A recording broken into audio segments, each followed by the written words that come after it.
تاسو نریا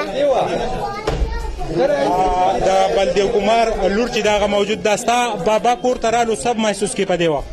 ډېر خوشحالېږم زه سمه تو په خپل بابا پسې خفه وې او سمه خفه وم پسې ډېره نو ستا بابا خو رالو اوس څه محسوس کې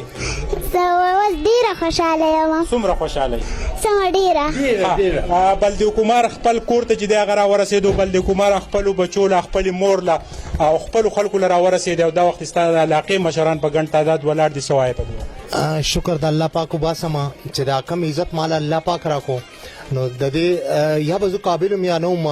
دا د الله لاک لاک مهرباني او دې خلکو چې کوم عوام چې را سره کم راغی او کم په جلوس په شکل باندې زه راویستم زما خو یو غریبی په دې ګاډي کې هم پرته ورکوټ غونته بسترګۍ مې راغستې وه ما پسې به یا څوک راوتی یا نه او نن شکر وباسم تلیسیمیا او تا ته د ټول نه غټ غم دا او نن دا خپلې لور سره ولاړې دا مرض چې دا ټارچر کېدو ستا په غیر موجودګۍ کې نو څه وایې بس ما خو هغه الله باندې پرېښودي وه هغه ماله انصاف هم راکړو د لور هغه علاج به هم الله وکړي الله پاک به بلدیو کمار چې دی خپل کور ته 2 کاله بعد چې دی د مبینه الزام کې چې کله دی په جیل کې ورالو د خپلو بچو سره او ریا چې دی دا ووایي چې زه د خپل بابا په راتګ باندې خوشحاله یم ریا چې دا چې دا د تلیسیمیا په مرض کې مبتلا وه او د پلار په غیر موجودګۍ کې د دې جسم ته د دې ژوند ته چې څونه نقصانات و هغه دا وخت د دې د وجود نه پته لګي